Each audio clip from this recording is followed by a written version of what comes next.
Financial management எங்க ஆட்சியில இல்ல அப்படின்னாரு. அதை விட சொன்னாரு, கோவில் கட்டுவதை பற்றி நாங்க பேசவே இல்லை, நிதி மேலாண்மையை தான் பேசணும்னு. கோவில் பணத்திலிருந்து கல்லூரிகள் கட்டுவதை பற்றி நாங்க பேசல. ஆமா ஆமா அவர் சொன்னாரு. இன்னைக்கு பேசினது காலையில, கோயில் இல்லா ஊரில் குடியிருக்க வேண்டாம் என்று பெரியவர்கள் சொல்லுவார்கள், பள்ளி கல்லூரிகள் கூட இல்லாமல் இருக்கலாம். இதுதான் சங்கி நோட்டு. பள்ளி கல்லூரிகள் கூட இல்லாமல் இருக்கலாம்ங்கிறது சங்கி நோட்டு. அதுக்கு கீழே கல்வியை விட பக்தி தான் முக்கியம். இதெல்லாம் யாரு பேசுறது?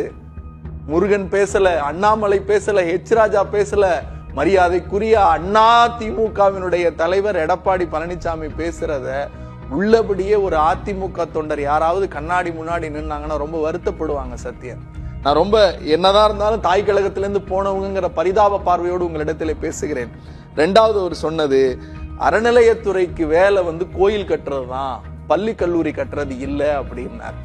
இந்த அறிவு எடப்பாடி பழனிசாமிக்கு 2017 மார்ச் மாதம் 8ஆம் தேதி முதலமைச்சராக தன்னுடைய கையால் பழனியாண்டவர் தொழில்நுட்ப கல்லூரியை பொத்தான் அழுத்தி தொழில்நுட்ப கல்லூரிக்கான கட்டிடத்தை திறந்து வைத்த போது அந்த சதி வேலை எங்கே போனது? எம்ஜிஆர் திறந்து வைத்ததையும் சதி என்று சொல்லுகிறார், அம்மையார் ஜெயலலிதா திறந்து வைத்ததையும் சதி என்று சொல்லுகிறார். நீங்கள் இப்படியே பேச வேண்டும் என்பதனுடைய தாழ்மையான கருத்து. இந்த ஸ்கிரிப்ட்ல இருந்து மாறிடாதீங்க.